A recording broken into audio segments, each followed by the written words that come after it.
Hey, my nerd herd family, how are you? It's your girl Ebony, aka Natanya, aka the dopest nerd. I'm gonna have to start adjusting myself in this chair before I log on. But hey guys, how you doing?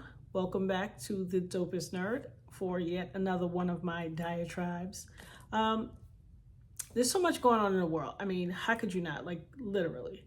I've always been an opinionated person, and I'm telling you, the Most High has been preparing me for a time such as this. And so here we are, we meet again. But today I'll be discussing you would literally have to have been living under a rock to not know about this case. The YSL case in Fulton County, Georgia. What a mess it is.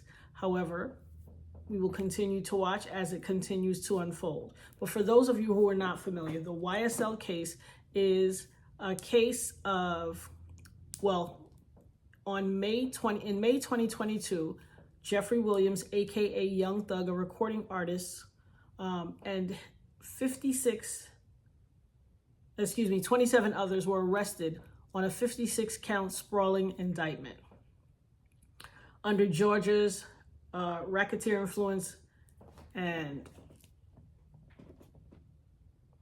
Corrupt Organization Act, the RICO Act. I should know that more than anything. I got a video breaking it down. Look in my videos and you'll see. I have on a blue shirt. I'm on News Nation. I'm breaking down why Puffy would qualify for the RICO, but I digress. So if, like I said, you'd have to be living under a rock to not be familiar with the YSL case. YSL is a record label called Young Slime Life. According to the Fulton County Prosecutor's Office, Young Slime Life, or YSL, is a gang. Now, I cannot confirm or deny. I do not know. I can only go by what we've seen. And so, based on the case that has been put on thus far by the Fulton County Prosecutor's Office, and first, let me start by saying a little housekeeping business. Please like, share, subscribe if you're not already. Comment, share this with your family, be involved, let me know, give me feedback. I love your feedback. You guys are amazing. The Nerd Herd is so dope. I'm going to be coming with merch soon because you guys deserve it. You guys are amazing. But like I said, this case has been going on for an exponential amount of time. And no matter on what side of the line you fall, whether you believe it is a criminal organization and not just a record company or a group of friends, or if you believe that they are absolutely innocent and based on the case that was put on by the prosecution, by the Fulton County Prosecutor's Office, you could not, under any good conscience, decide to lock these people up and take their freedom away from them based on the case that's been put on. So in this country, you have the presumption of innocence until proven guilty. And we all rush to judgment. We like to say judge, not lest ye be judged and all that stuff, but we all judge people because trust me, had they not been judged, we wouldn't even be here. They were judged to have committed a crime, so that's why we're here. However, for me, and something my mom always used to say, if you're telling the truth, you don't need anything extra with it. And I would direct that towards the prosecution, because if you think you're running an honest judicial process, all these shenanigans that have ensued, you wouldn't need it. I mean, there's no shortage of malarkey and maleficence going on in this case and malfeasance. However, let me break it down for you and why I say that. So, in order to convict this group of 27 men, and they had to sever some people from the case, some people pled guilty in lieu of an offered plea, which is an offer plea saying, I neither confirm or deny or contest, I'm just pleading guilty to get out of it. And quite a few people took that, and I'm sure oftentimes people take that plea because the prosecution or the state presses them very hard, and that plea usually offers them a shorter amount of time if convicted. Usually people that resort to this plea is predicated on the fact that they don't perceive themselves to have the finances necessary to fight a long trial like this. And I mean, no one could have imagined that it would take this long. The Constitution grants you the right to a speedy trial, This is in excess. I mean, May 2022, this is bizarre. But like I know the state of Georgia to do, they will try to bleed a case through because it's called we have a term called gilding the lily. It's going extra, doing the most to try to get every little crumb and nook and cranny out of something. And it is really a disgusting display and waste of taxpayers' dollars. And that's the perspective that I come here today with. I hear people on a whole host of perspectives talking about this case in many ways. They're talking about whether they think the legality of things. There are a lot of people who are covering the trial. They're streaming it. And I'm telling you, it's literally given a whole new understanding. And let's just rehash. The Emperor Cat Williams said earlier at the top of the year, all lies will be exposed. He also said, you're either on God's side or the other side, and all lies will be exposed. The truth shall be exposed this year. Boy, oh boy, is that happening with the Fulton County prosecutor's office, because they have put on, first and foremost, they come to court every day woefully unprepared. For a case that's been going on this long, you would think that they had assistants literally working the file so that they have the continuity of information. If something should be asked for, everything should be tabbed and neatly aligned and put in movable files, and they should be able to reach for anything as needed. They are woefully unprepared. And by contrast, the defense attorneys are sharp, quick-witted. They know their stuff. They can call things, immediately to mind and refute something. They can object. In order to put on a good defense, you have to be quick-witted. You have to know your stuff. They call that the competence loop. Once you close the loop once you are fully competent in an area, it will give you a level of confidence. So I always talk about that. This is what I do in my own personal life. I close the confidence loop. I try to be well-versed on a topic before I come and talk about it, or just in regular life, before I discuss anything or, have it call attention to any matter. I try to do my research, be well-versed on it, and then I can mount a defense for or against or indifferent, but I can speak to the issue. This issue is exposing Fulton County judicial system to be, it looks like who's on first, what's on second. I don't know who's on third. For those of you who are old enough, you know what that is. Laurel and Hardy, not Laurel and Hardy, my apologies. I'm showing my own age. The Three Stooges. There was a joke they used to run. Who's on first on the baseball field? Who's on first? What's on second? I don't know who's on third. So of course, who, what, and I don't know who were the names. And so they could never get to an agreement because they kept going in circles. That's what this case reminds me of. That's what it feels like. And it is humiliatingly embarrassing. I mean, the taxpayers of the community, the taxpayers of Fulton County, Georgia, really, really have a right. And I haven't heard anybody assess it from this perspective. How much has this case cost thus far of taxpayers' money? It is my assertion that, now, let me just preface it by saying, this is for entertainment and educational purposes only. All of these views that are expressed are the express views of my own opinions, protected by an inalienable right to free speech as protected under the United States Constitution.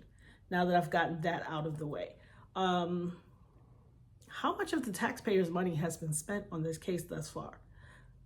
What will we have gotten out of it?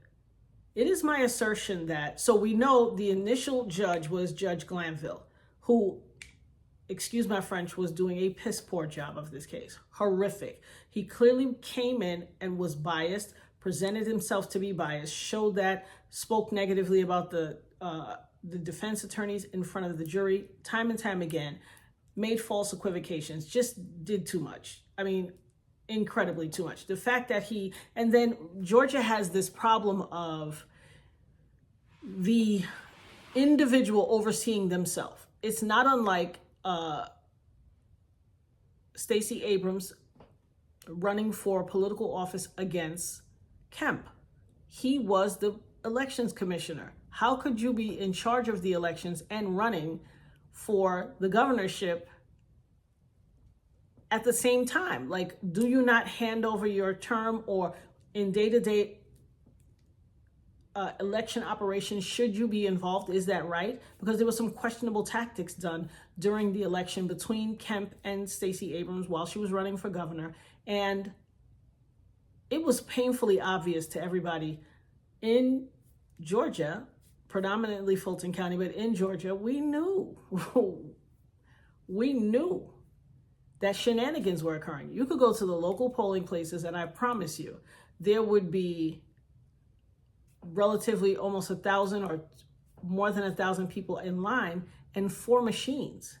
And by contrast, I had friends that lived in, let's say, North Georgia, in Woodstock, where there were like 20 machines in the pool house. And so help me God, nobody waiting online. People go in and out, air conditioned, whereas people in other communities had to stand on exorbitant lines for ridiculous amounts of time. And so because we understood the importance of the vote, we started to make it a thing. You know, people try to put their foot on your neck because they cannot break your spirit. So you know our people, we gonna make it a thing. People out there selling chips and waters and selling drinks and, you know, just having comfort items for people so that they'd be able to stand on the line and make it go. Georgia wrote into law and outlawed that. You can't even pass somebody a water if they're standing in line for election. I mean, it's ridiculous. But all of these are tactics to make you get frustrated and go home. And like I tell people all the time, nobody robs an empty store. So if everything that you have to do, someone is trying to strip you of your ability to do it and your rights, you better keep pushing forward and do that thing, because it means that you have power. That is the number one indication that you have power. The fact that the person who oversees elections is governing himself in the election, removing machines from disenfranchised or disproportionately Black and brown communities and having excess machines in white communities is absurd. It was flagrant, it was absurd, yet it was allowed to transpire. When he was succeeded, Kemp became the governor, and he was succeeded by Brett Ratzenberger. That is the gentleman who became the head of the elections. And that's the one that Trump called and was like, come on, find me some votes. I need 1,111 votes or something like that. And it was caught on recording. I mean, and he said, no, I can't do it. I won't do it. Well, guess what? I saw a news clip the other day, or a YouTube clip the other day, for a news organization saying it is being put out there that they are seeking a warrant for Brett Ratzenberger's arrest.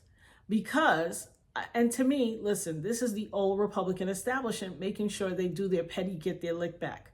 Because he would not provide the necessary votes for Trump, this is their lick back. Because look at the correlation. He's been in office all this time. You didn't want to get a warrant anytime until now, when all of a sudden it's election time again. Because what shenanigans do they have under their sleeve? And so it just goes to show, and this is all transpiring in Fulton County, Georgia. It just goes to show how nefarious of actors they are. And it's embarrassing. It's humiliating. It's like, why don't you guys have a level of shame for what you're doing? You don't have any regard or respect for your taxpayers, because this would not be allowed to persist.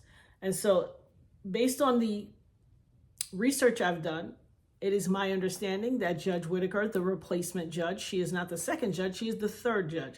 The second judge was a Black female, I forget her name, but she had to recuse herself because of a conflict of interest. And then Judge Whitaker stepped in. And now Judge Whitaker, who is the third judge on the case, people were assuming, okay, she's no nonsense, she's gonna come in here and get the job done.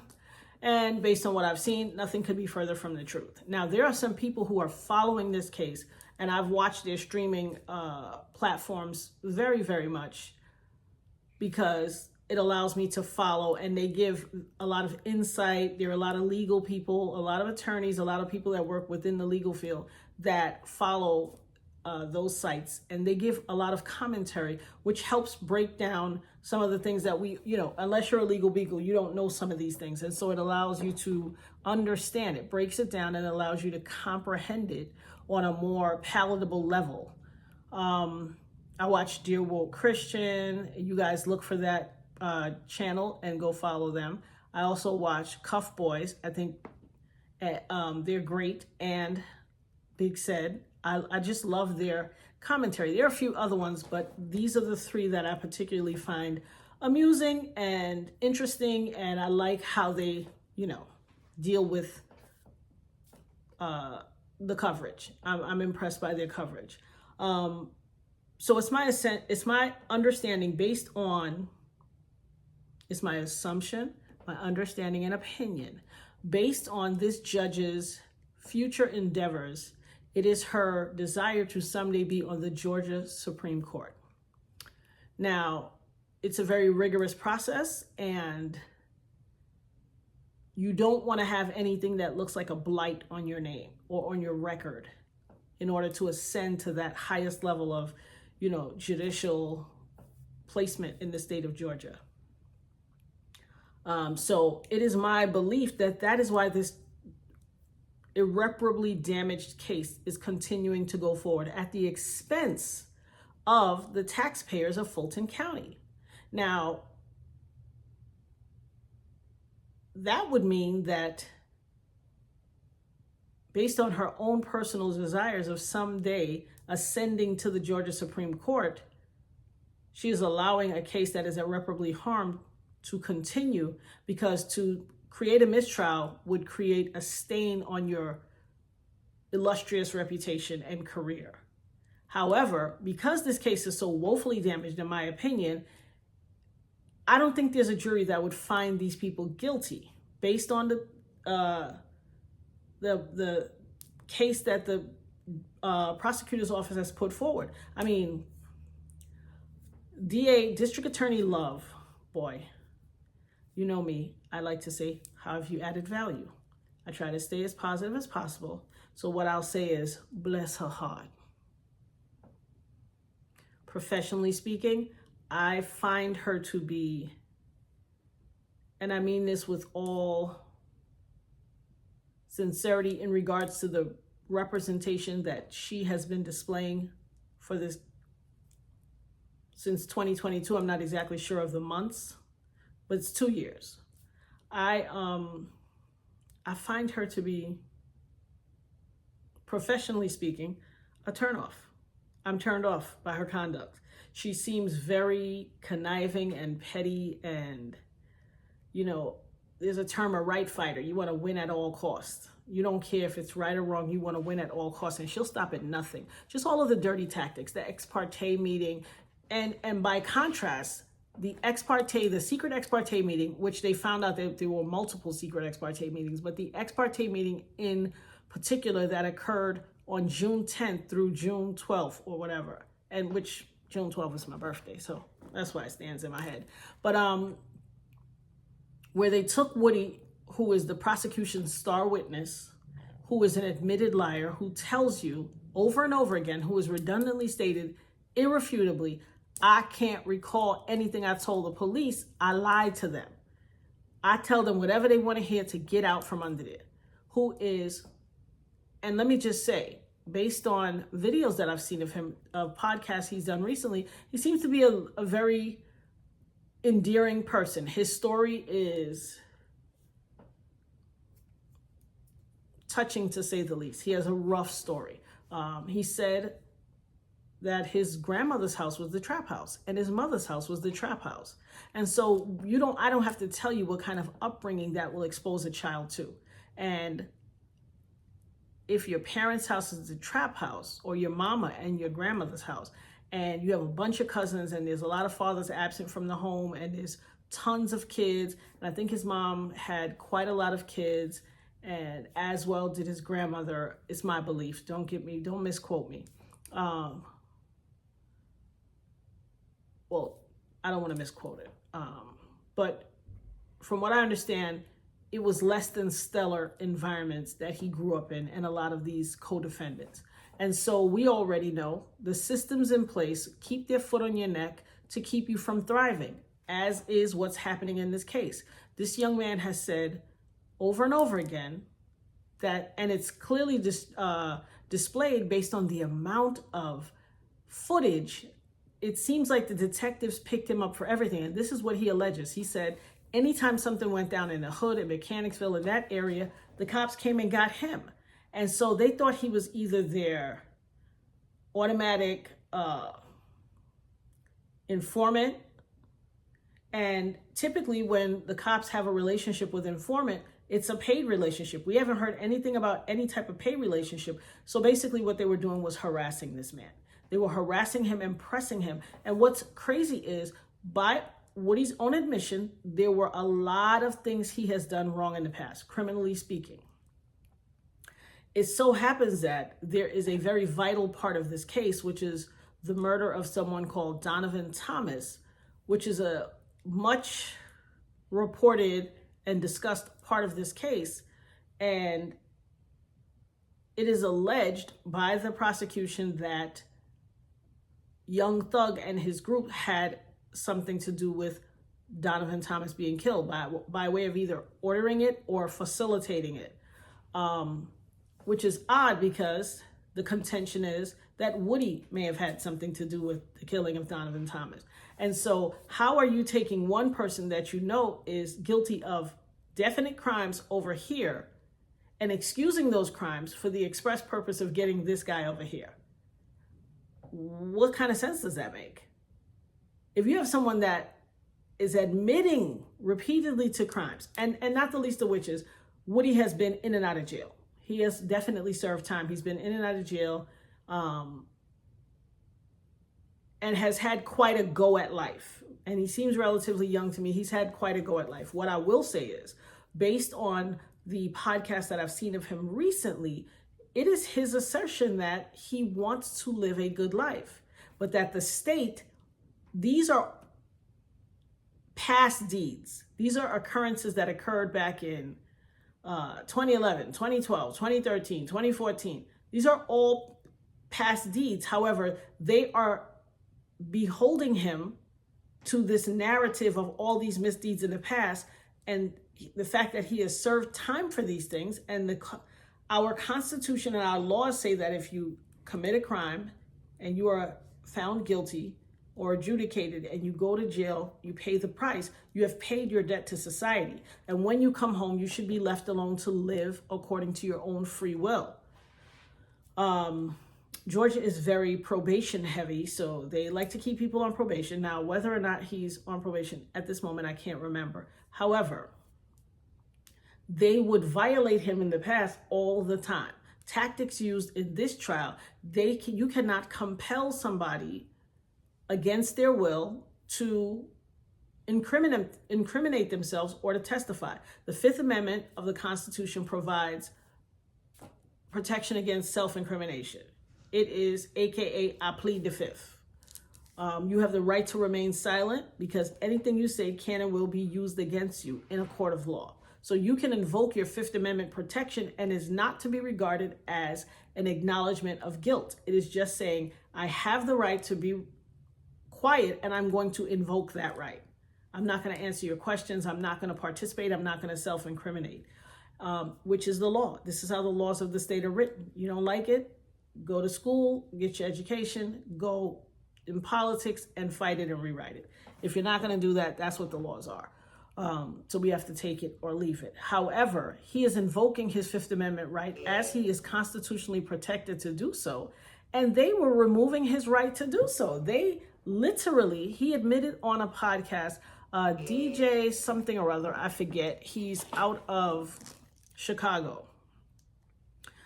Woody said they took him when he went on the stand to testify in the YSL case back on June 10th. Well, June 10th was the ex parte, but that weekend, at June 12th weekend, he literally said, once he said, I plead the fifth, he should have been allowed to go home. They strong-armed him, which is illegal. It is illegal in the criminal process.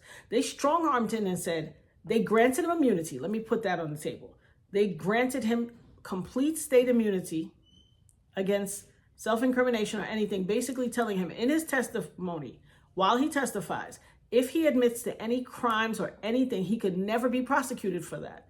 Now, you do not have, based on the case that they have put forward, they do not have tangible, irrefutable proof that YSL is not a record company or not a record recording group, but a criminal enterprise. They have not proven their case. They have yet to prove their case. They have thrown out a lot of minutia. They have thrown out a lot of little knick-knack, paddywhack, give a dog a bones, but they don't amount to anything. There is another district attorney, Hilton. She is another one that works my nerve. It almost appears as though Hilton and Love have a rudimentary understanding of the law. And the contrasts are jarring. On one hand, you have the state district attorneys, the prosecutors. They work for the state, the government. They're on this side. They always look unprepared. And on the flip side, you have the defense attorneys who are super prepared, ready, know their stuff, and are mounting a defense, even to Jeffrey Williams, aka Young Thug's attorney, Steele. Judge Glanville sanctioned him, found him in contempt because he challenged him on that secret ex parte meeting, in order to keep an illegal ex parte meeting secret that the judge was illegally and improperly involved in with Woody, who is the case's star witness, the state's star witness. To keep it secret, once he was questioned in regards to it, he was so angry that he actually took Mr. Williams' attorney and sentenced him, I think, to 20 days in jail to be served on the weekend, so thus leaving Mr. Williams with no attorney representing him for this 2-year ongoing trial. Like, the shenanigans and the nonsense. Absolutely insane. Absolutely insane. And Brian Steele, in a last-ditch effort, like, if you need a defense attorney, this is who you want to get. Literally said, well, then, Your Honor, if you sentence me and I have to go to jail, fine. I would like to be placed in the same jail with my client so I could continue to work on the trial and work with Mr. You can put me in the same cell. As defense attorney goes, trust me, this man's phone will be ringing for eternity. He, as they say, did his thug fizzle. He did his thing. He is showing himself to be an ardent, strident defender and advocate for his client. And it is beautiful. Incidentally, I saw Attorney Shard in, I ain't gonna say which supermarket, but I saw him in the supermarket and I was like starstruck because I'm a nerd. So I love brilliant minds. Brilliant minds are my thing. And I just was like, and I knew he knew I knew who he was, but I didn't want to invade his privacy. He was with his family, and I don't ever like to invade anyone's privacy. But I absolutely wanted to go over and fangirl and be like, Attorney Shard, hi, how are you? Because I'm such a nerd, as you can see. Like, all of these facts live in my brain. I can just call things out because it's how I function. But so needless to say, if you've been following the trial, if you've not, this case is a ish show. But the contrasts are jarring because the defense attorneys, it is the difference between the prosecuting attorneys who worked for the state and, if I'm not mistaken, are salaried employees. So regardless of how long the case takes, regardless of how many hours a day they're in court, regardless of any of that, you're on salary. That's it. Private attorneys, the defense attorneys, work on billable hours. Attorneys bill in 15-minute intervals. So if you talk to an attorney and you speak for 13 minutes, they'll bill you for that 15-minute interval. But if you speak to them for 16 minutes, they'll bill you for 30 minutes because 1 minute over that 15 minutes, they bill in 15-minute intervals. If you were supposed to meet with an attorney for an hour and you rolled over 2 minutes into the next hour, you're billed for an hour and 15 minutes. I'm sure Young Thug has his attorney on retainer. When you have finances, you can avail yourself of those luxuries of legal representation, which is important. Some people may have court-appointed attorneys. Here's my thing with court-appointed attorneys. Court-appointed attorneys are paid by the same people who pay the prosecutors and the judge. So I would hope that you live a life that is redeeming and you don't find yourself in the need for an attorney, especially not in a criminal matter. Civil matters occur, that's every day. But if the event should arise that you need an attorney, it would behoove you to make sure you are stacking your ducats, stacking your doubloons, stacking your shekels and your coins, because baby, if you need an attorney, you better be able to pay for one on your own. You got to take that state attorney. You are working with this. You are being represented by the people who are trying to prosecute you. The same office pays them. And so what they do is they give their best resources to the prosecutor's office, and the public defenders get almost nothing. Like literally, most people never meet their attorney. They might meet their attorney once and he has to go in court and adjudicate your case. That's not what you want. Now, I am not advocating for anyone who, so I'm a victim, I'm a survivor of gun violence, and I'm a fervent and ardent believer. I walk with a lot of integrity. I believe in, if you are guilty of something, you have to pay the cost for what that is, and you should pay your debt to society. Ultimately, you shouldn't be doing anything that would cause you to have to pay a debt to society. However, if you should find yourself in a situation where that has arisen, you have to pay your debt to society. I mean, it's just what it is. However, in paying your debt to society, aka the state, should put on a legal and ethical, pure and unbiased legal case against you. And not all these pulling rabbits out of a hat and tricks and shenanigans and illegal acts and ex parte meetings. Now, I'm going to tell you something. They've been having lots of Brady violations, because that is having information in the case or doing things that cause a conflict which prevent you from being able to get a fair and unbiased trial. There have been tons of things that rise to the occasion of Brady violations in this case. By contrast, what's his name?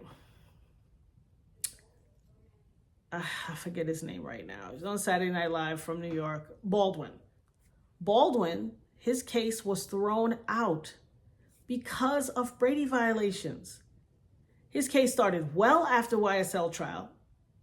The Brady violations arose. The judges had integrity to say, look, here are the violations. Pop, pop, pop, pop, pop.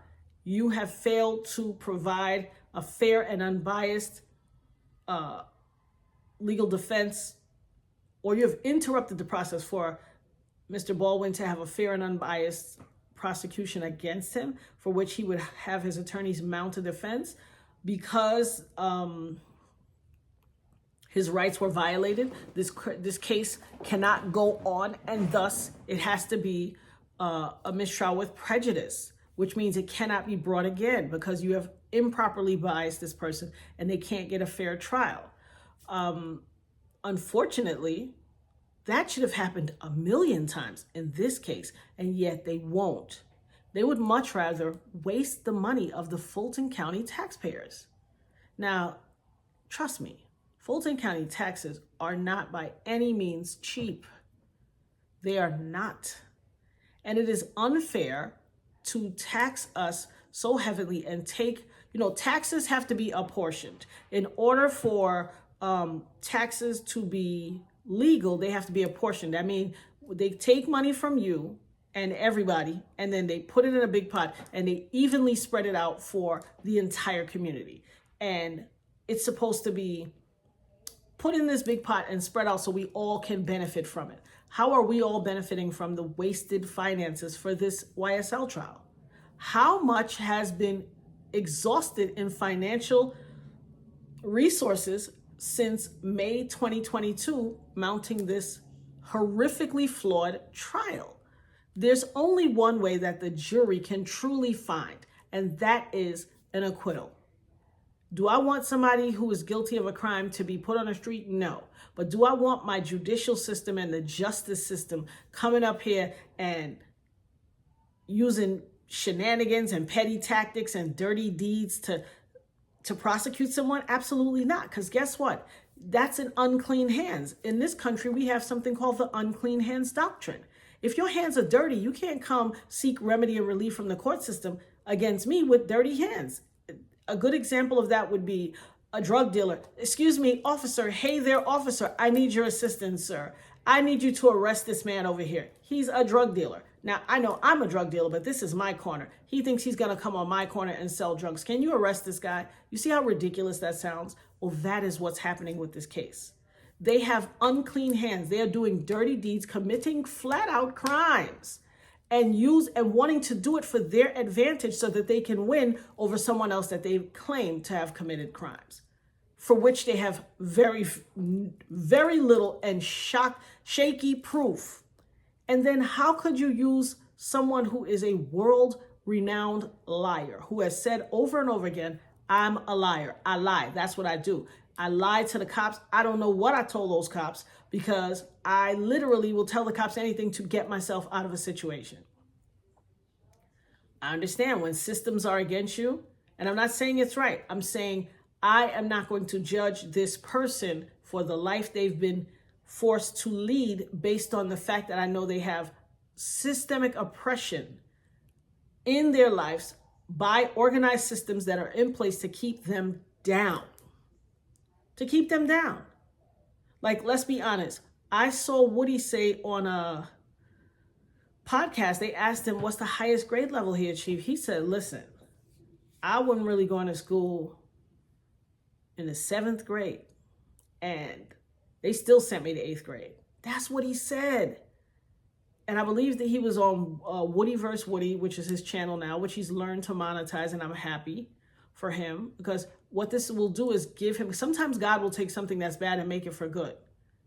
So what this will do is give him the ability to monetize this portion of what he's going through and be able to make a living and provide a living and a comfortable existence for his family. And clearly the systems have been in place to preclude him from being able to do that. Like he said, they stay on his back so much he can't get a job. When he gets a job, they snatch him off the street and arrest him for nothing to force him to snitch on other people. I mean, it is a violation of due process and rights. Like, it's disgusting. And yet they have no compulsion of breaking the law so that they can judge someone else that they deem to have broken the law. It's absolute nonsense. And it's not the way the judicial department is supposed to work. It's really not. It's like Supreme Court, and at least these judges have terms and things like that, and appointment terms and things like that, or they can be elected judges and voted off. Unlike the Supreme Court, SCOTUS, the Supreme Court of the United States of America, for which those are lifetime appointments. You got, what's his name? Why is his name slipping? I just got a brain fart. Black Justice of the Peace. It's trying to come up, but it's not. But you guys know who I'm talking about. I don't want to remember his name, which is because he's such a disappointment. But somebody put in the comments, you know who I'm talking about. It has been discovered that he and his wife, Jenny, have been accepting payoffs and kickbacks from all of these lobbyists and, oligarchs and multi-billion dollar business owners taking kickbacks and then making decisions in legislation that impacts their line of work or their business. I mean, it's a violation of everything that's good and pure about this country. It's disgusting. When the Supreme Court is for sale, we have a problem. But that's how we got all these we have to become active in the process of, local politics in our communities, because all politics is truly local. What happens on the local level affects you firsthand, whether you vote or not. Because here's the deal. A lot of people don't vote and they say, I don't want anybody making a decision for me. But if you don't vote, somebody's making a decision for you anyway. It impacts you, your local community, things like that. The schools, things of that nature. So be active within your community. Be active all together, but within your community. Another thing is we have to go to jury duty. If we keep saying, I don't want to do jury duty, I ain't got time to sit, and we get out of jury duty, we are subjecting our young men, women, and children to be adjudicated by people who don't look like them and share culture with them and understand their lives. And the criteria for due process under the law says that you have the right to be judged by a jury of your peers. I guarantee you, beyond a shadow of a doubt, no one on that entire jury grew up how Woody grew up, or the YSL guys. I'm certain of it. And let's just be honest, like, Woody has turned out to be a charismatic figure, and I'm sure the prosecution did not expect that. He has become a very charismatic figure. He has a lot of notoriety in the world. I mean, he's making a lot of money, going on podcasts, going here, there, everywhere, and it's nice. And listen, the man says he's a man of God. He came out, his pastor spoke on behalf of him when he was getting out of prison, and he doesn't miss church, and he is just trying to hold on to some type of spiritual foundation so that he can be a better man. He didn't have the structure that, you know, was conducive to living a law-abiding existence. He didn't have that structure. And so now that he has the opportunity, he's trying for that. But every time he turns around, they snatch him off the street. You can't keep a job if the detectives and the cop come look for you and snatch you off the street all the time, lock you up. The last time when they had the ex parte meeting, the illegal ex parte meeting, ex parte means you are discussing the merits, tangible merits of the case outside of the listening ears and participation of all parties involved. That means the prosecution and the defense have to be involved and in front of the judge and have to be involved. And your I don't know if the clients, but at least their legal representatives have to be there.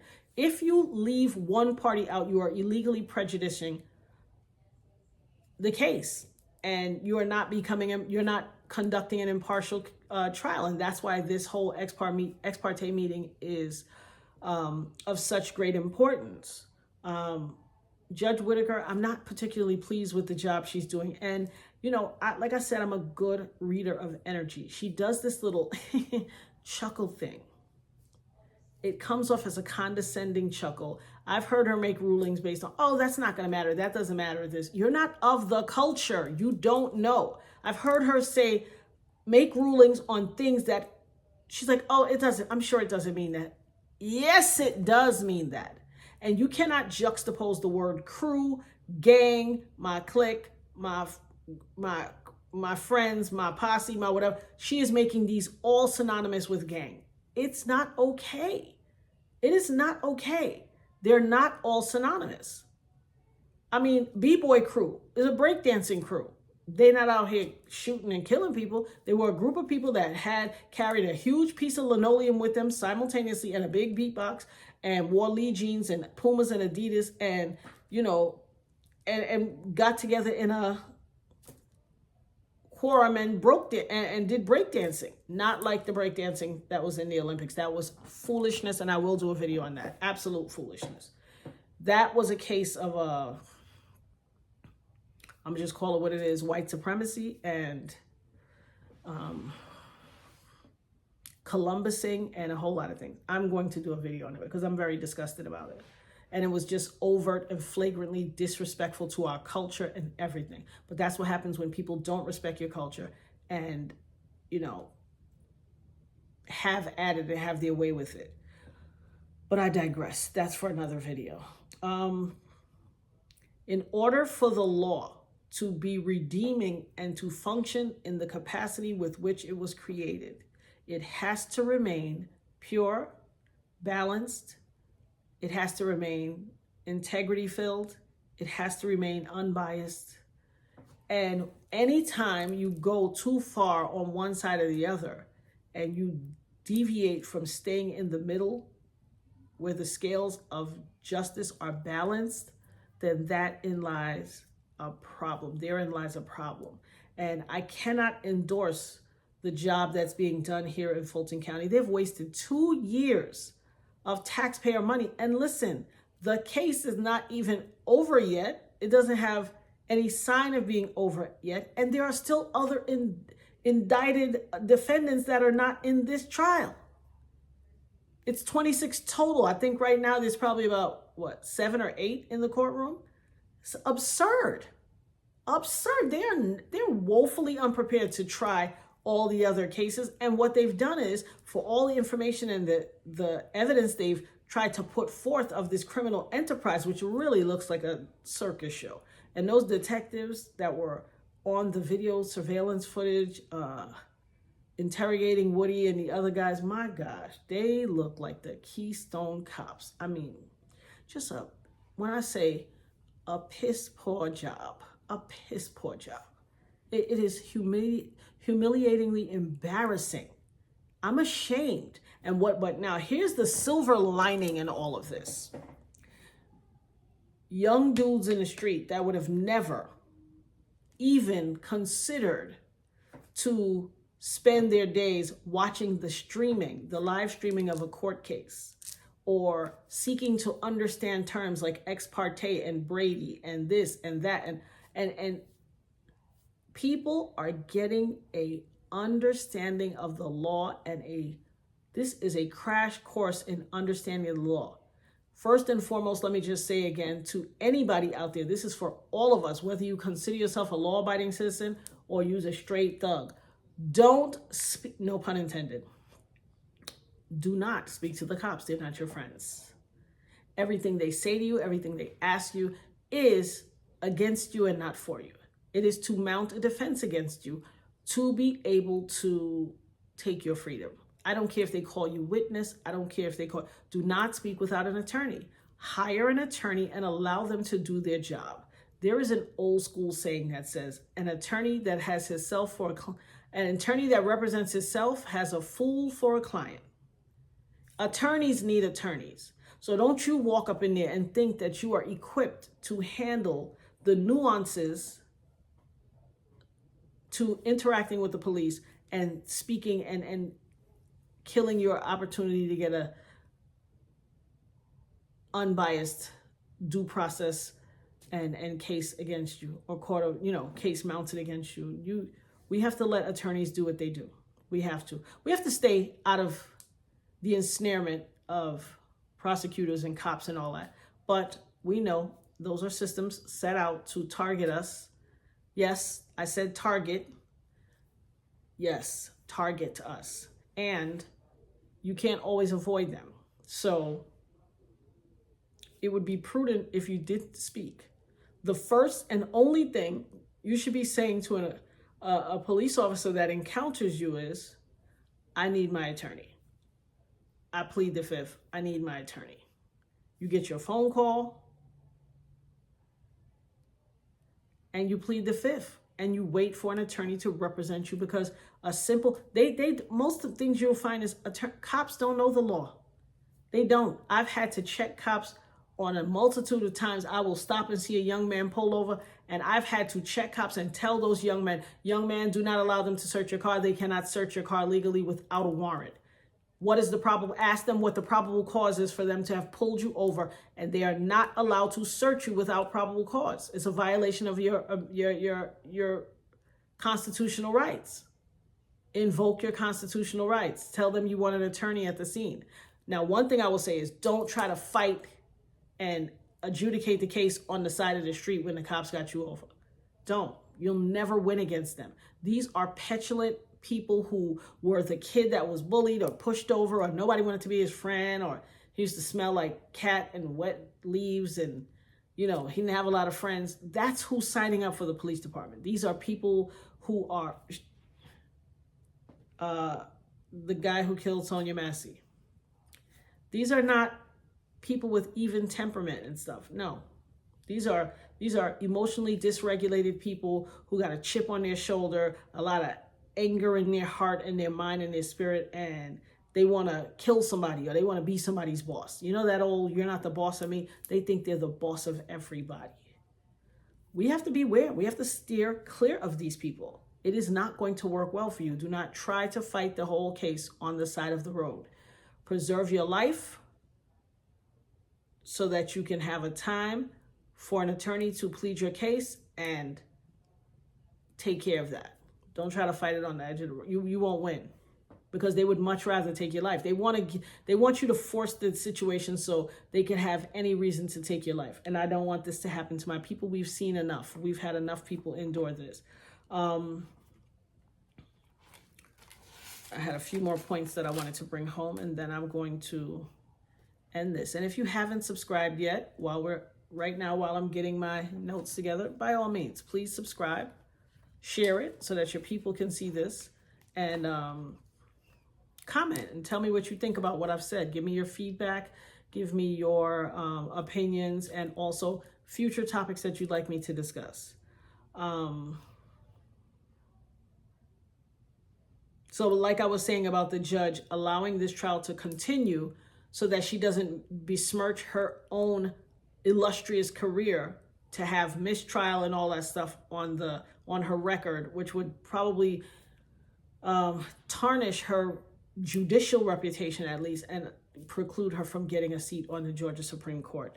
So if the case is found not guilty, it's no fuss, no muss, it's over. There's no need for an appeal, and you allowed it to go its course, and your hands are clean. And I think that's what she's doing here. But at what cost?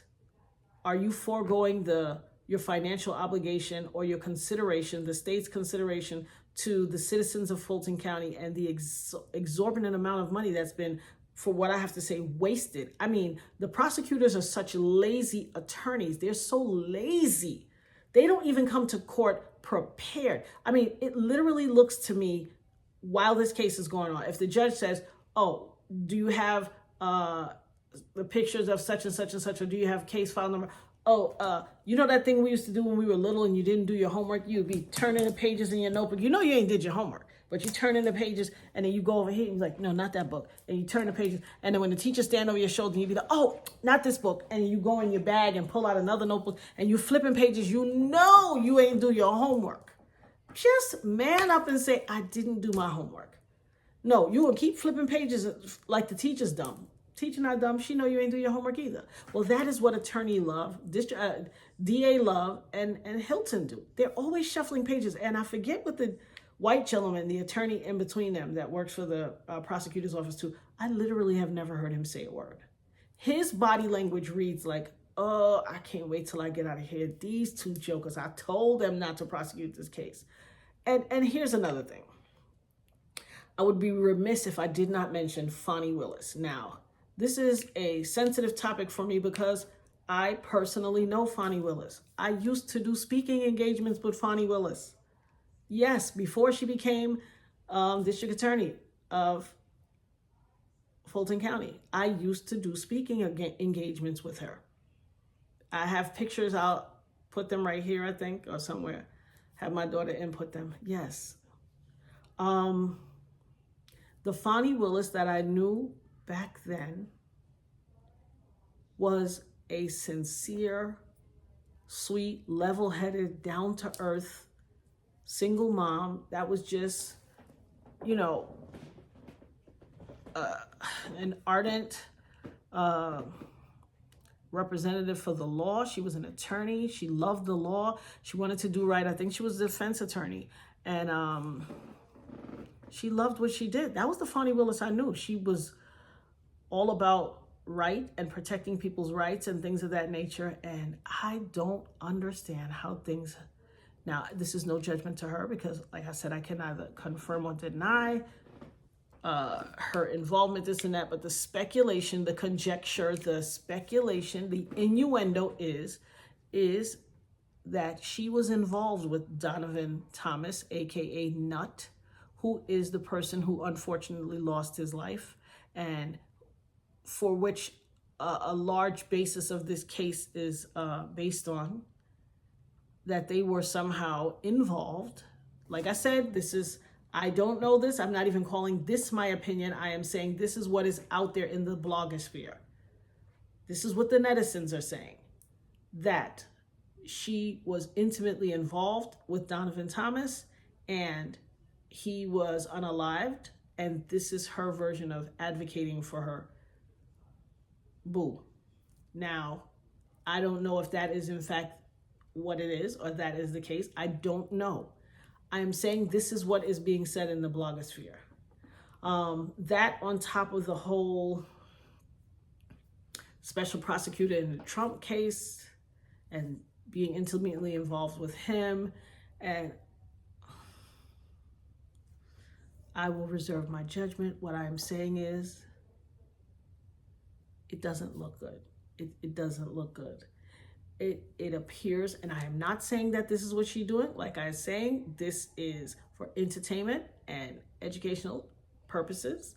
What I'm saying is, according to the internet, it looks as though, it appears to people as though she is utilizing her position within as the district attorney to get her lick back.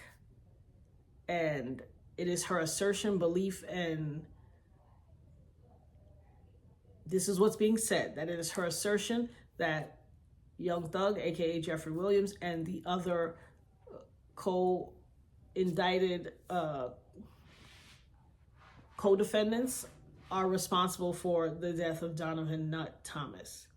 And she's getting her lick back. Now, ironically, the former district attorney, Paul Howard, who Fonnie Willis used to work for, looked at this case, went through it, and decided not to indict. He said it is not a winnable case. He will not use, his star witness will not be a man, Woody, who has professed to be a pathological liar. He will not bet the state's money on using Woody as the star witness to prosecute these people. He does not have enough case. He said he did not vote to indict. No true bill.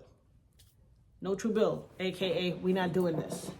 However, Fonnie Willis was running for a judgeship. And this is around the time where she and I used to do all these engagements together. She was running to be a judge. I used to talk to her about it. I remember when she was running, she was very excited. She used her own money to mount this campaign for the seat of judge, and she lost, and she was devastated. I remember, I'm telling you, listen, as the young people say, no cap, no cap. I remember sitting down with her. We had a speaking engagement after that. She was feeling overwhelmed. She had things going on in her personal life, as we all do, at all times, as we all do. She was going through, and she was very devastated about the fact that she lost the judicial race. And she had spent all of this money, her own money, and she was just, as we all are, whenever we are trying to do something and trying to move forward or whatever, and these little locks are, see my curly locks? They've dropped now, so they kind of like, this is growing too long, but I digress. So as we all are, man, woman, child, dog, whatever, when we have disappointment, it can wear down on us. And I can feel that her energy was extremely heavy and not the same typical, vivacious Fonnie Willis. And I said to her, I was like, what's up, girl? What's going on? And she was just like, oh, I can't believe it. I feel so devastated. I feel so overwhelmed that I lost, and I'm just over it. And I remember her contemplating giving up the law. And I felt really, I said, no, you're going to get back out there and do it. You are going to get back out there and do it. I said, you're brilliant. You have far too much intelligence. You are far too talented. You have something to give the world. God will step you back. I said, a setback is a setup for a comeback. My mother always says that. A setback is a setup for a comeback. I said, clearly, this is not what God called you for, because your dreams are not as big as he has for you.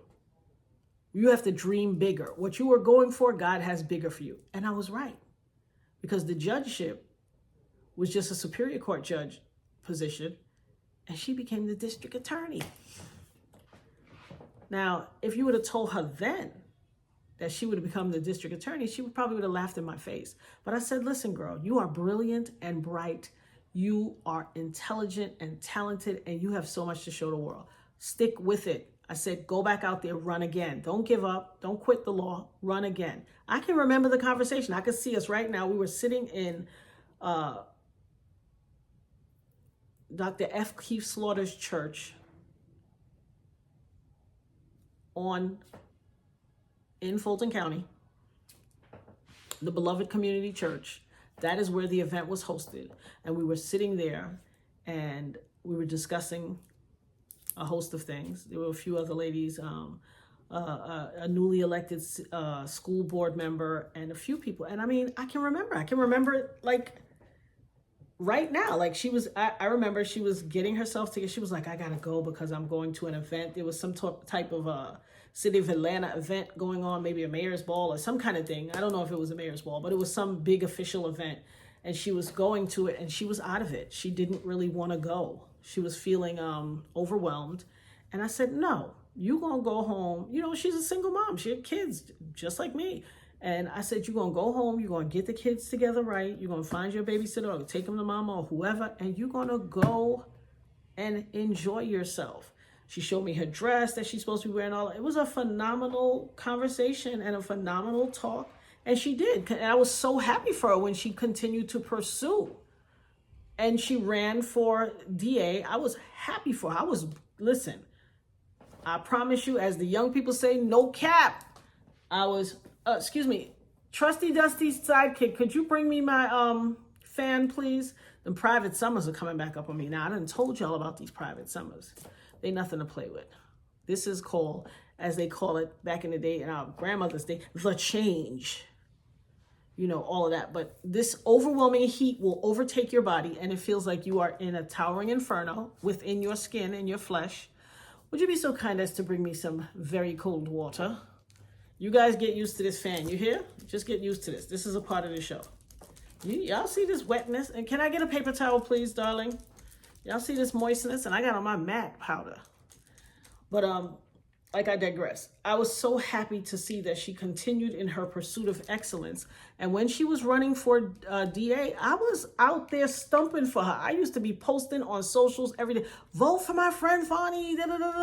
I was out there like, because I was super proud of her. I mean, for all intents and purposes, she's not unlike any of us that has hopes, dreams, aspirations, did the hard work, went to school, she went to undergrad, she went to law school. It was not an easy feat. And so a lot of times people think that when you elevate and get into a position, you change. No, sometimes it's the systems that will change you also. It's sometimes the systems are set up to make you change, to separate you from your friends and family and the people that have supported you. We live in, it's nasty work out here in these streets, okay? So before we step up and judge anybody, understand, always take the perspective that you have to understand or attempt to understand what's happening beyond the scenes that you're not privy to that would cause somebody to move so far away from what we deem as their center. You know, things happen, things are going on, and unfortunately, what they say, there's new devils when you reach new levels. And that's what it could be. Like, I have no ill will against her. In my heart and my mind, she is still the same Fonnie that I knew. I think she's a super dope woman. She's brilliant. I do not like how this case is running. I would, as a friend, I don't know if she'll ever see this, but as a friend, I would say, I can't tell you what to do, but if I could whisper in my girlfriend's ear, and like I used to before, if I could whisper in her ear, I'd be like, listen. And I'm not saying we hang out in girlfriends like that. No, we did speaking engagements together. And when we were at different engagements, we would chat. Like, it was a great conversation. I'll actually add a picture of she and I right here somewhere. This empty spot. You know how y'all professional podcasters are. Right here. I'm going to add it there. But really, and I'll add some of the flyers, some of the engagements. I'm sure I can find some of them. I'll add some of those flyers to show you guys. No, this is not a solo cup. This is a good old Kroger cup. I should have had my daughter bring it in my crystal, unless the Kroger cup wants to give me an endorsement for my ever-growing podcast, for my channel. First and foremost, I want to thank you guys, too, for supporting my channel. So dope. When I tell you, I am extremely happy. I want to start bringing some interviews, too, and stuff like that. And here's another thing. I'm not monetized yet, guys. I am on the way to monetization. Thank you all for your support. Tell a friend, share it on your socials so more people can see what I have to say and jump on board and help me get to that monetized. Watch those videos, put the watch hours, put your comments, because you know the algorithm makes it go out to more people. I do shorts. Please go on my page, on my channel, and look at my shorts, like them, make comments, things like that. A lot of you have, and I thank you for all your comments. You guys are dope. I'm going to create merch, and if you want to support the channel, I'm not monetized yet, but my Cash App is up there, ThaDopestNerd. Cash App is $ the THA Dopest Nerd. It's all The Dopest Nerd. And any support, if you would be so kind, do not feel obligated. However, if you so choose, I would appreciate it, and it will allow me to get guests. I want to bring guests on. And I say that to say, let me just tie up the whole discussion about the Fulton County thing. So ultimately, all in all, like I said, the prosecution has mounted a piss poor case. It is replete with a whole lot of issues that need tissues. It looks raggedy. It looks raggedy, and it's embarrassing, not just on a local level, on a global level. Everyone knows about this case. It looks ridiculous. Stop the hemorrhaging. You guys are increasing our Fulton County taxes for this? Like, come on. I'm not saying you shouldn't adjudicate cases. What I'm saying is, if you are going to adjudicate cases, do the work. I guarantee you, Love and Hilton, they don't do no homework. They don't do homework. When they get home, if one of them had a wig, I would think you're snatching off a wig and unhooking a brassiere and kicking off them shoes and whoo child. They ain't doing no homework.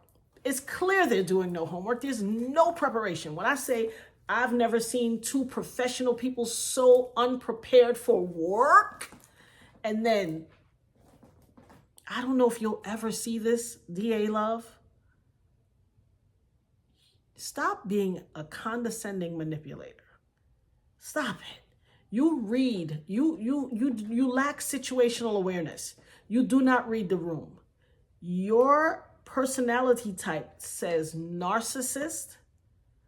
It says, I do anything to win. I stop at nothing. I don't care who I got to step on and crush. That's how you read. Now, am I saying that's who you are? No. This is for entertainment and educational purposes only, and these are my opinions as protected by my inalienable right to free speech, as protected by the United States Constitution. Boop. But how you read, how you come across on that stage, you come across as a wanton, flagrant manipulator with a lack of regard and for people's rights and fairness and justice. You can't say you stand for jurisprudence and be doing so much dirty deeds. Like, how many times you going to get caught doing something? And then this little judge, please stop it. You're a professional grown Black woman. Comport yourself accordingly. You went to school and you got all that education to come up in there raggedy. Now, listen, the case is too far gone. So I'm not saying necessarily, you should at least want to put your best foot forward at all times. In this case, y'all donezo. Done, stick a fork in you, flip it over, you done. At this point, if you're making salmon and it's still in the pot, it's done. It is messed up. It is tough. And that's what this is. This is overcooked salmon. It is finito.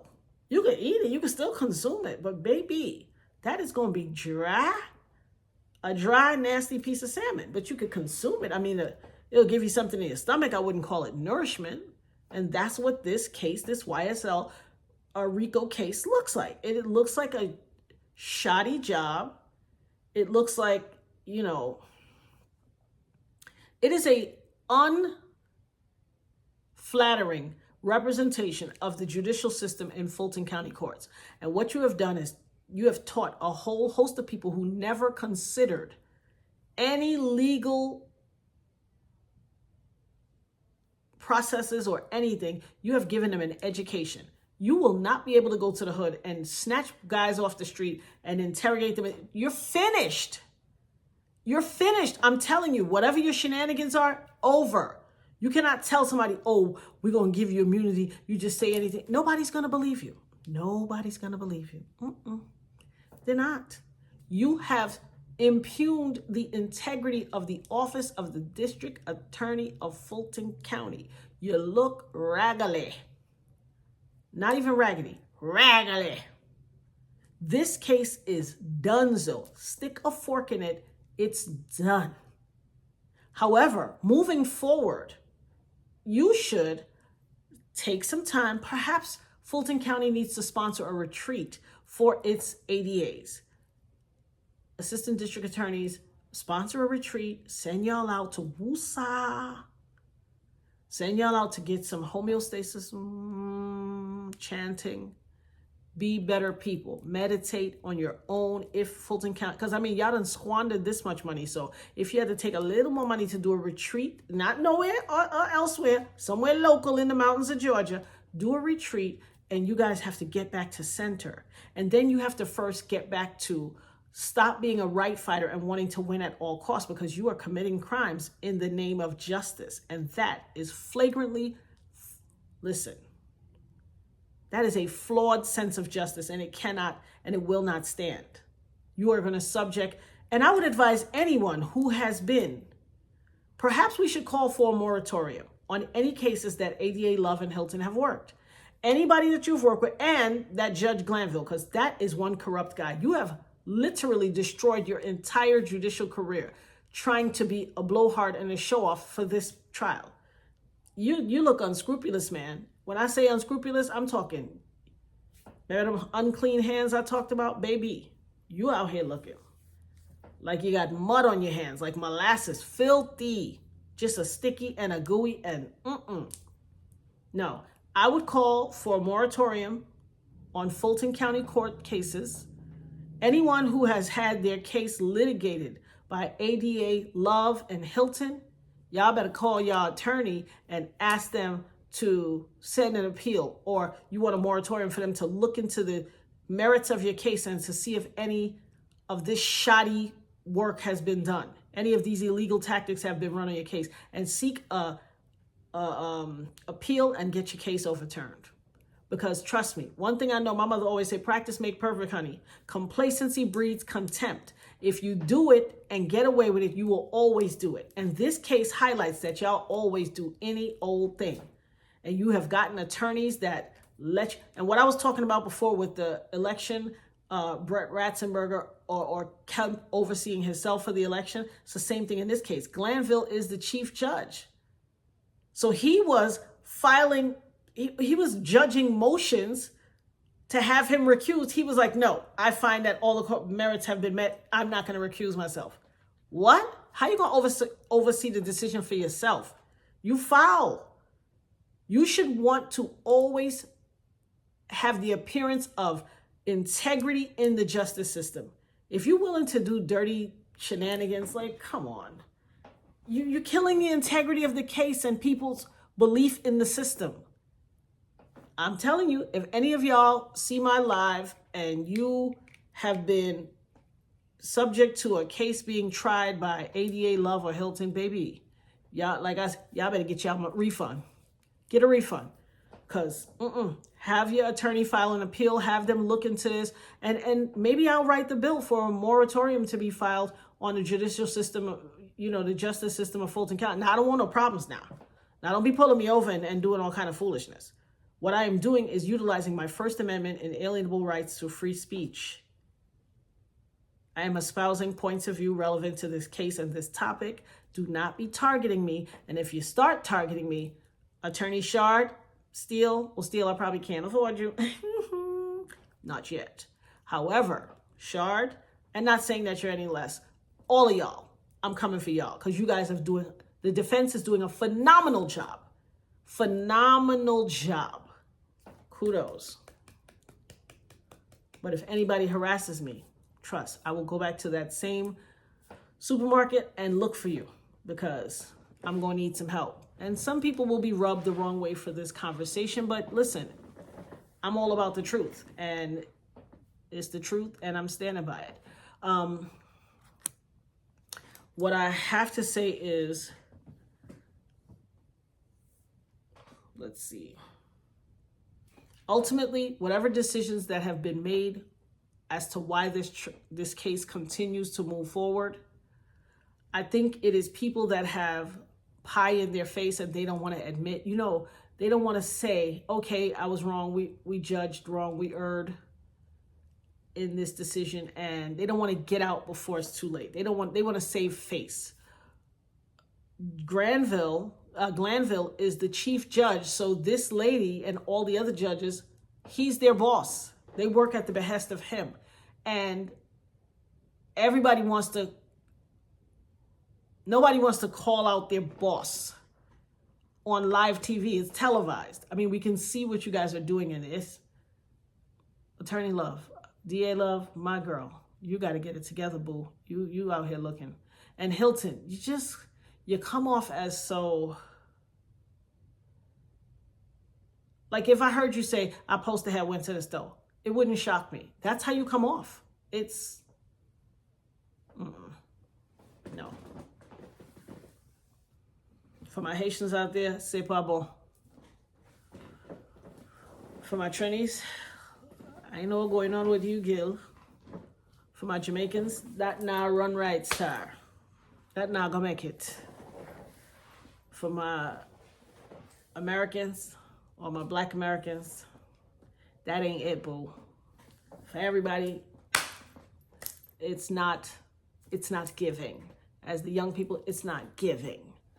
You have to quit while you're ahead. It looks horrific. It is a colossal waste of taxpayer resources. And if you are in the business of wasting taxpayer resources, perhaps you should consider giving us a tax credit or lowering our property taxes, because this is a intentional waste of federal tax resources.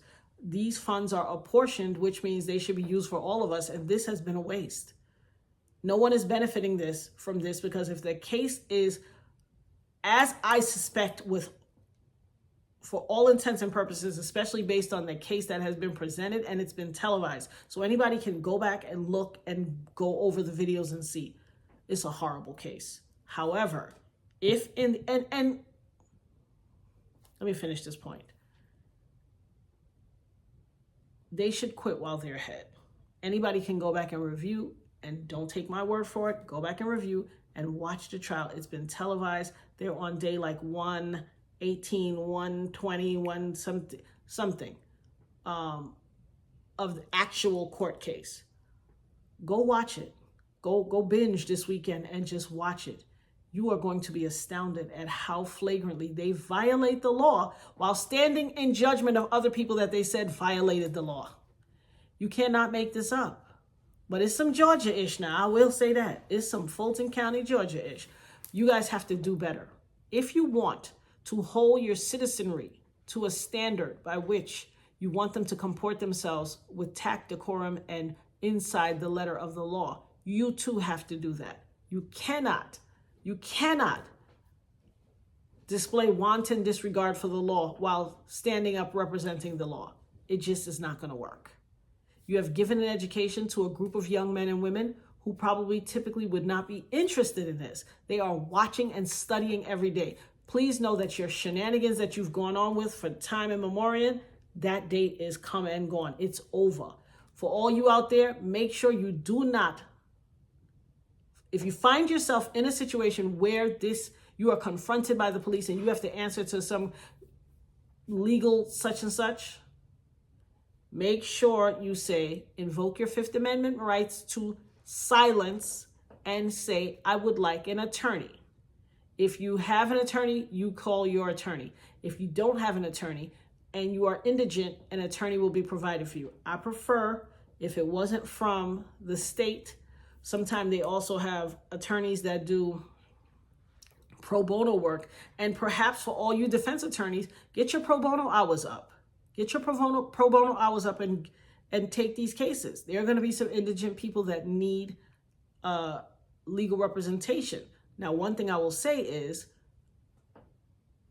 the quality of the legal representation that you have is predicated on your financial ability to pay for it. If you got money to spend, a la Young Thug, you will get the best attorneys, because Attorney Steele and Shard and all these other, the other one in the case, your name is slipping my head, Black Eye. I'm not trying to leave y'all. All of y'all are dope, but I'm not trying to leave y'all. It's just, you know, I got the change brain.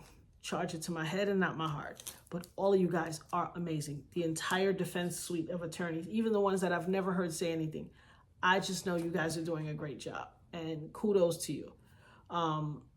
But your level of legal representation is predicated by your ability to pay. That means if you broke, your attorney might be a joke.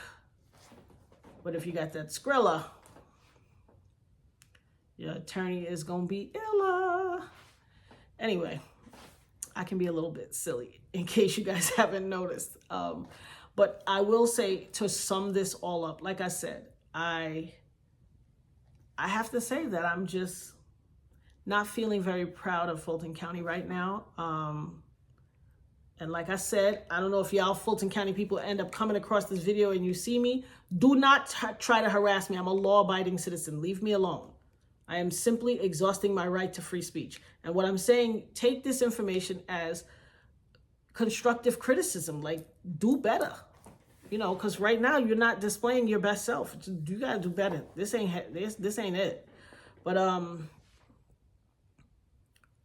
the other point I was gonna make, that's also for the change brain. I forgot what I was gonna say. So I'm not gonna drag this. I love you guys for being here. Like I said, I'm about to bring some merch.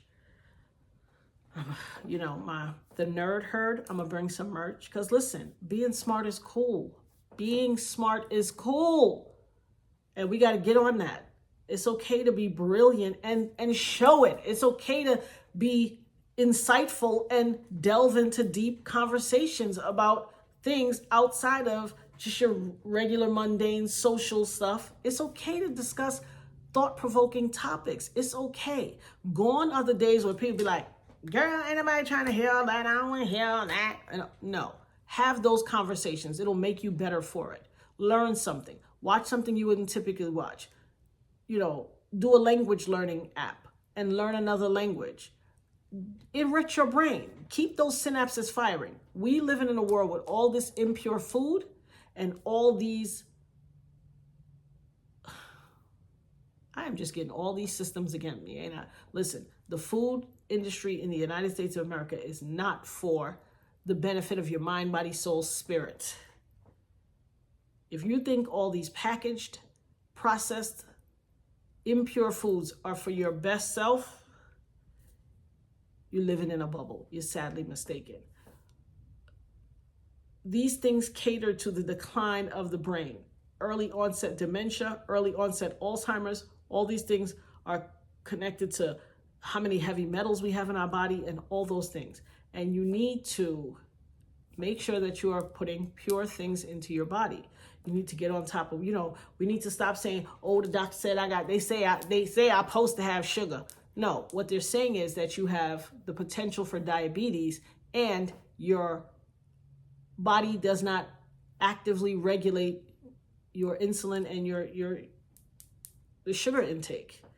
Your body's not processing it properly. They say I'm supposed to have high blood pressure. Who's they? We know who they is, the man, the systems. We know. But listen, there are things, natural remedies. Pick up natural remedies. You got Google, you got YouTube. Go on and avail yourself of all of the natural remedies that will help you. My grandmother used to take garlic. She would take a clove of garlic and she would pound them with like a mortar and a pestle and go online and look for an enamel jar. If you can't find enamel, put it in glass, but like a pitcher.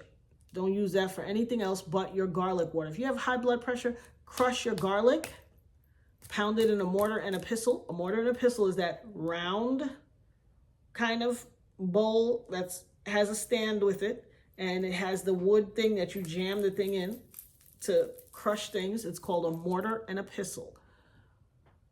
Crush your garlic and put them to soak in water. My grandmother used to keep the pitcher on the countertop, room temperature, put a bunch of garlic in it and drink off of that every day. Replenish the water, drink spring water, replenish the water on it and drink it. And every few days, or just, add more garlic to it, or take out some of the pieces that have been sitting for a while, but add Do homeopathic things for your body. That will significantly drop your blood pressure. Also, beets. Beets, the consumption of beets drops your blood pressure 8 to 12 notches down. It drops it 8 to 12 points. Do beet consumption, whether you juice it or you eat it with your food. You know, when we was in daycare, they used to give us beets. Get back on your beets. We have to take responsibility for our mind, body, soul, spirit, and also meditate. There's so much going on in the world. So much interaction with people. There's so many people out there that may not mean you well. There's some people that mean you well, but there are a lot of other people who, the old adage, misery loves company, it came from somewhere, because somebody was sitting somewhere and somebody else that they were not bothering and they were not messing with was miserable, and they came and they brought it over to them. They tried to sabotage them in order to take their joy. Misery loves company. And somebody said, you know what? She's a miserable girl. She sure love company with her misery. And they made it an adage. They made it a parable. They made it a quotable. And it's real. We have so many things we're fighting against in this world. By all means, protect yourself. Gird your loins. Listen, I keep telling people this is not a religious channel, but I am spiritual. I have a personal relationship with God, and I am comfortable standing firm on my spiritual belief system. And I'm going to always do that. You don't have to do it. That's not what I've called you guys here to. I would hope that you would take some of what I say and the wisdom and this, that, and if you want to add it to your life or use it in some way, I hope it benefits your life in a way that's positive. That's what I come here to do. Give you another perspective to consider, an alternative perspective, and some wisdom and some kindness. I want to start a movement called Handle with Care. Let's handle each other with care. People are super duper mean. I posted that other video. Go back on the channel and watch it. Why are people so mean online? I'm talking just nasty out here, just angry and wanting to spread that anger to everybody. We got to get out of that. But I'd like to know who we can get an accounting from on how much money has been spent putting on this trial thus far, and what are the projected amounts going on for the future. And I think that the voters need to get together. Perhaps we will have a town hall. Perhaps I will reach out to my buddy at his church and see if we can hold a town hall and discuss this. And we need to get, some grants and stuff to create programs to teach our young people the proper way to interact with the police. And I'm not saying the proper way to interact. I'm saying how to protect themselves, how to preserve your rights if you have contact with the police, so that you are not making these mistakes. So you are not talking too much out of turn, like some of these videos that Woody and these other defendants and witnesses have, where they're just talking, spilling, because nothing you say is ever enough. Please understand that. I don't care how much. If this case doesn't teach you anything, I don't care how much information you give the police, it's not enough. They still want more. You didn't hear them say to Woody, we don't care about all that. We want Thug, what he did. I don't care what you did. We ain't gonna prosecute you for what you did, what he did. Give me something on him. I don't care what you give me something on him. Come on, it is predatory. Here this person is, instead of giving this man credit, and like I said, I can't confirm or deny whether he has committed a crime or is engaged in criminal activities. That ain't what I'm here for. I am here for another perspective, other perspectives in this case. What I'm saying is, instead of seeing a young man who grew up in a socio-economically disparate community with lack of access to resources, education, and all those things, like people, his counterparts, his age across town of different races and ethnicities and colors, he didn't have all those luxuries afforded to him, and yet he went inside, took what he had, and created something, and elevated himself out of his environment, and then took some of his friends with them for the means of giving them an opportunity to perform, live out their dreams, have a taste of the better side of life, things of that nature. It is very disingenuous in the city too busy to hate, in Martin Luther King's home city, to be grown Black people just being predators, going against somebody who was able to, as society says, pull themselves up by their bootstraps and eclipse the situation that they was born into. Instead of acknowledging and giving kudos for that, you sitting here in the room talking about, what you got? Give me something on Thug. I want him. We gonna take him down. No, it's nasty work. It looks bad. Is this what our tax dollars are being used for? To tear down people who climbed out of the pit that they may have been dropped in? Come on. It looks really nasty. It really does. It looks bad. And you guys have not come up with any tangible, irrefutable evidence. It's a bunch of he say, she say. Well, this one has said this, and when I was at the club and she had pulled up and I had pulled out my gun and she did this and she did. It looks like foolishness for all these good tax dollars. Y'all gonna have to give me a credit on my property taxes or something, because I don't know. You got money to waste like that. Hello. So I digress. Guys, it's an hour and a half. I don't want to hold you guys. You know, I could talk forever. That's what they told me when I was little. They told my mother, this one, she's a talker. Yes, I am. But I got something to say. And who in your life is a talker that you steady constantly saying, why don't y'all sit down and shut up? Y'all kids shut up from around there. Y'all don't shut them down. They have something. You're not making a quiet child for the future. You are stealing a future orator. That person could grow up and, you know, speak life into people and speak to nations and change the world. Let's not shut our kids down. Let them, if God, because trust me, there are people on this earth who are not big talkers and are comfortably quiet and can sit in the background and just chill, or sit amongst the crew and chill and speak when they feel like it. And there are those of us who have a lot going on in our minds. We're very, you know, there's a lot of thought-provoking conversations that we can have and indulge in. And then sometimes, listen, the internet, like I said, it has all kinds of stuff. There are people talking about sport, you know, hip-hop, country music, this, that, knick-knack, paddywhack, politics, whatever. Sometimes you want to feel somebody, there's sport, there's entertainment and pop culture and all that. And sometimes you just want a different conversation. That's me. I'm that different conversation. You know, like I said, it's an alternative perspective. I got questions that need answers, and I'm going to continue to delve into these topics so that I can have these. I'm not the only one with these questions. Perhaps we can all come together and discuss these things and get answers for ourselves. And I hope this case has, if nothing else, opened up your young people's mind to the law. Perhaps if we start gearing our kids towards the ones that are showing a propensity towards the law, let's get them galvanized. Let's challenge them. Hey, you watch the YSL, you know, when they get home from school, ask them if they watch the YSL stream. Ask them a few questions. Let them come and tell you about it. Say, hey, I want you to watch the YSL stream Monday, Wednesday, and Friday, and be able to come and give me a synopsis and talk to me those 3 days a week and tell me what you understand and this, that, the other. No, it's a beautiful thing. We will open the minds and free the minds of some young kids who would not typically be steered that way. And we have future attorneys in the midst. Who knows what Woody and Jeffrey Williams and all the other co-defendants, 26 of them, could have been had the systems not decided that they were only subject to this standard and quality of living over here and kept their foot on their necks. And in spite of the foot on neck syndrome, they still were able to eclipse that and make good for themselves and expose themselves to become the first millionaires of the family, to break generational change, especially as it pertains to financial bounds. Give them credit for that, if nothing else. Give them credit for that.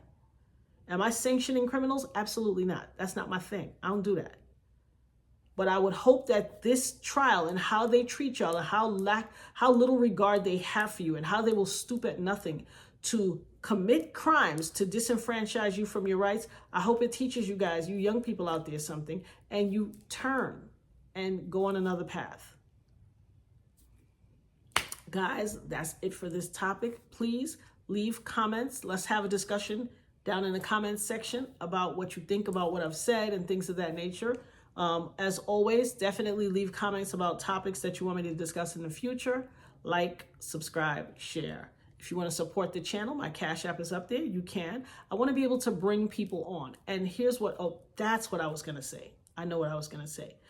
In Hollywood or the systems that persist, where you could go on a news show or you can go on this. They have this notion of, we don't pay people. We want to keep it integrity pure. No, what they want to do is steal your intellectual property, have you come tell your story to them for free, and then they make all the money. It's a hoe and pimp situation, really.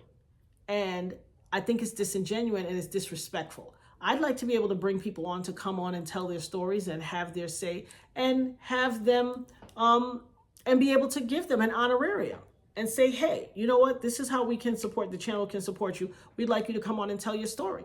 If I think your story is valuable, why shouldn't I pay you? Why shouldn't I give you something for your story? I'm not a part of that old system where you strip somebody of their dignity and their intellectual property. You find value in their story. You know it's going to run your numbers up, but you don't want to get them that. It's nasty work out here. Nasty. And I say this for a very viable reason. One, because it's the right thing to do. This is a system that can change. They like to do, oh, people don't pay. Yes, they do. You pay when you want to, and you pay who you want to. You just don't tell us. I want to respect the people that I want to bring on this platform, and I want to be able to give them an honorarium and pay them and make them comfortable, provide them some sort of something. It could be what makes the difference for them. So if you would be so kind as to support the channel, even if it's $1, $1 is no amount is too small. Your support will show me that you like what I have to offer and that you rock with me, and I appreciate that. And I also want to give a shout out to a young man's channel. I am QHEF.